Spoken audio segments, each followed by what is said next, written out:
only 567,000 are actually out of poverty. So the rest are not. So ibig sabihin, 39.1% lang ang okay na, nakaahon na. Yung iba, nakalugmok pa rin sa kahirapan. Madam Chair, sadly because the law has certain things, diba? Pag wala ka ng eligible children, kahit na mahirap ka pa, aalisin ka. Understood. So sadly, these are provisions of the law that we want to look into again. That's precisely why you're here, because we are the legislature and we can fix the law. Yes, Madam Chair. Kasi palpak to.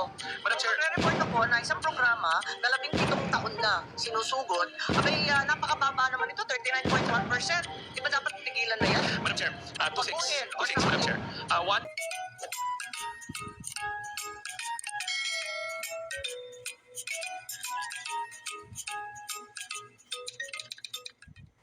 of the feeding. What's the effect of the program? Height, weight, nutrition status, is it successful? Ang hirap-hirap ng supplemental feeding, having been a governor for a long time, it doesn't work a great deal of the time. After 120 days, underweight pa rin yung bata. Madam, So, may resulta ba kayo nito? Kasi ang alam ko, hindi talaga nag-work. Ako, hirap na hirap ako kasi nag-feeding rin ako sa Nutriban. Hindi talaga nagsasucceed ka agad. 120 days may not be sufficient. Madam, you're correct. It's not sufficient. That's why we've been asking to move it in 100. 120 na kayo ngayon. Hindi, ang problema kasi, wala kayong results-based management. Ma'am, Anong resulta? Di nagpakain tayo. Madam, the LGUs are the ones submitting in the information system yung wasted and severely wasted status ng mga bata. Kasi we don't have boots on the ground. Pero considering na kayo ang may hawak ng budget na yon, kayo pa rin ang may pananagutan niya. Yeah. Ma'am, whenever it's consolidated, the results will show that there's improvement in wasting. From severely wasted and wasted, Yes, nababawasan but po we yun. need to know more precisely so that we target it properly. Siyempre, yung severely wasted, iba yung sitwasyon sa mildly malnourished. So, we have to, I think, we have to target more carefully.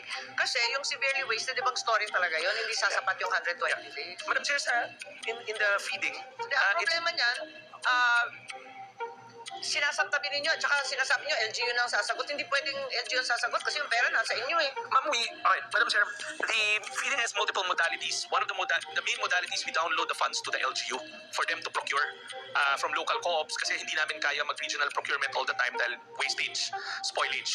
So in effect, they're the ones keeping tab of the children's weight status and they input it in the feeding information system. Pero can't we require, bago kayo can't it be required, bago kayo mag-release ng pera ulit sa LGU, dapat may closure report sila kung ano nangyari sa bata.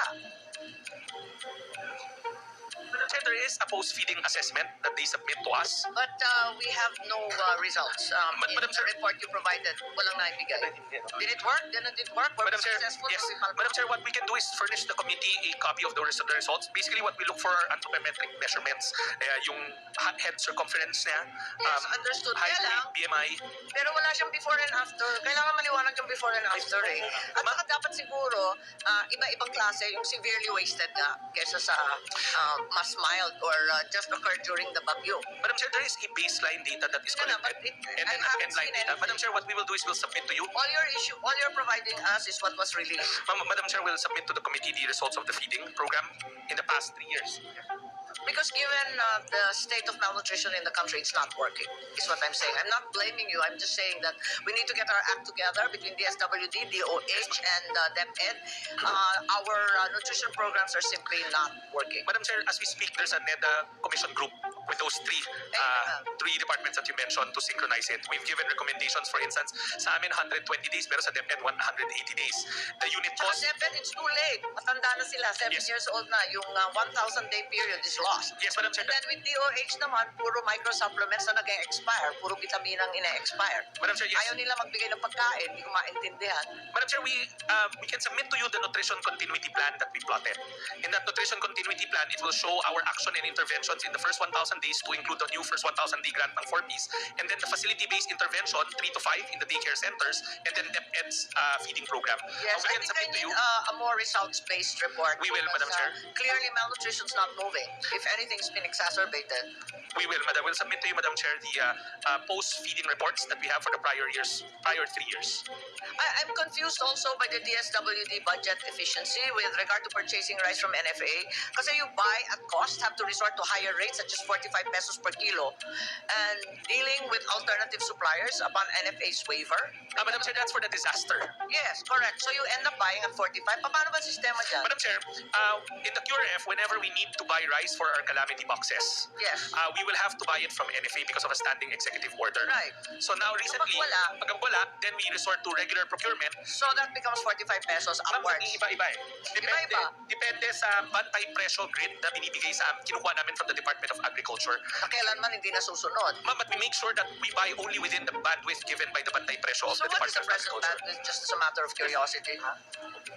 Ma'am, 45 pesos to 55 pesos. Hanggang 55 Yes, na ma'am. kayo?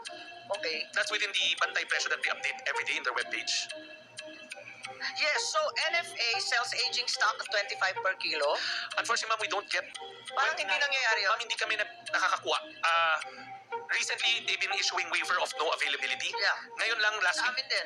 week nakakuha kami for NCR, source from Region 2. So we're not going to buy commercially, we're going to get from NFA. Pero hindi siya 29 pesos, 38 pesos, ma'am, based on the new Kaya nga hindi ko contract. naintindihan kasi ang nakalista sa NFA, 25 pesos. Tapos, with 29 pesos, may 25 sila na sinasabi pag aging stock more than 3 months. Tapos may 29 pesos na sinasabi na binibenta daw sa inyo. Madam Chair, we'll submit to Sa the committee. Kadiwa. Pero yung report ninyo na iba naman. We'll submit to the committee, ma'am, our memorandum of agreement with NFA that states our buying price. It's at Right. 38 pesos. So, at NFA now, you're actually, the real is at 38 pesos. 38 pesos, ma'am. So, kayo na yan. Is that aging stock or No, ma'am, fresh? that's fresh. That's fresh. Aging stock, any idea magkano? Ma'am, we don't buy aging stock Ang because... daming reklamo dyan eh. Yes, ma'am. And remember, ma'am, ikakamada ulit namin siya sa box as stockpile. So kung walang calamity, lalong tatagal sa amin, baka the quality of rice might not be usable na pag calamity. So we don't buy aging stock, ma'am. So, no more aging stock. And so, you have fresh stock and the going rate, more or less, 38 national pesos. average is at 38 pesos, not the 25 that NFA None, ma'am. keeps saying. 38 pesos. We have a memorandum of agreement that we'll submit right now. But in fact, during disasters, napipilitan kayo bumili at 55. 45 to 55. Oo. Eh, mura na ngayon kasi 60 plus kapag meron, di ba? Okay. So, if I could just have that cleared up because iba naman yung Madam Chair, we'll submit our memorandum of agreement with them. Yeah, no, well, more importantly, your buying price in the last couple We will, Madam Chair. What we'll do is we'll summarize what we bought Yeah. and then submit to the committee accordingly. Kailan sila last nag-issue ng no availability? Last week, ma'am, dalawa ko kasi. We have a packing center in Visayas. Sabi nila doon walang stock. But the one in Metro Manila, they said they have a stock. So last week, we got 2 types of waivers from them. One is certification na merong stock in Luzon and then non-availability in Visayas. Okay, Isabela may stock talaga. Yes, ma'am. That's where we're getting now for NCR operations. Okay, fine. I just wanted to clear up. There were some questions about the 4-piece program. Your submissions have some discrepancies. The data you provided for 2024, I think the USEC in charge of the 4-piece, you're currently at 4.277 million households. From the start of the program, you indicated that you had 1.451 million households had exited. Yung 1.451, sabi nyo exited na yon, ano? So total of 5.728 households. In the same data, sinabi nyo na 6.472 have been served. So may discrepancy tayo. It's just arithmetic. Madam Chair, I'll go through it. Ng 743,000. Madam Chair, if I may, and the Yeah. USEC can collaborate. Madam Chair, the target is always 4.4 million. But within months, merong nag-graduate, merong umalis, may pinapasok ulit. So the current number of beneficiaries, tama ho kayo, is at 4.2. Yeah, That's the current. submitted eh. That's the current in our database. Now, yung sinasabi ko nyo nag-exit, sila yung nag-exit from inception of the program till current. Are you saying from 2007 yan? Ang nipis naman yan. Ma'am, 2007. Kaya nga, nipis nga. Ang konti naman. Ma'am, kasi di ba kailangan matapos yung mga anak nila from school and then they have a 7-year gestation period also. So, yeah. So, ang exit natin, depende sa graduation. But that's 17 years. Siguro naman, under 18 years old lang ang covered. Madam Chair, it's only been recent na nag-exit ang Dswd from the program. I'm sure you well know na noon there was a No, COA. may exit din. May Pero exit konti din. ho, that's why COA even cited before I came in, there was a COA cited finding that said nga na hindi kami nag-exit ng enough. So that's why yan numero na yan. 17 years. Yan numero na yan is small kasi hindi ko talaga nag-exit noon. But right now, we are more aggressive in it using the Dswd. And in 2023, for instance, Madam Chair, In any case, what's the reason for the discrepancy of 743,000? Ano 740? There's a discrepancy kasi you said that 6,472 have been served. So, bitin yun kasi may 5.728. It's not tallying. The thing is, ito ba yan? Unless they become eligible again. I'm just assuming that after COVID, they went right back to being eligible. Is that possible? Di ba tumanda na yung mga anak, hindi na pwede yun? Madam Chair, let me explain in a less complicated manner. Medyo mahirap sabayan pero please bear with me. Madam Chair, noong 2019, nagkaroon tayo ng listahanan. Inabutan ho siya ng COVID. So nung pumasok ho si Sec Tulfo and ako, meron ho mga portion na in-exit massively. Almost 1.4 million yung in-exit.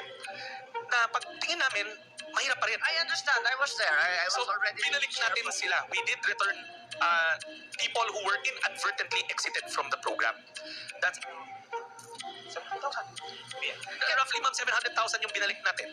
So are you saying that the discrepancy for the 743,000 is because they were restored? They were requalified? Yes, ma'am. We revisited them using the case management tool to determine kung mahirap pa talaga sila or hindi.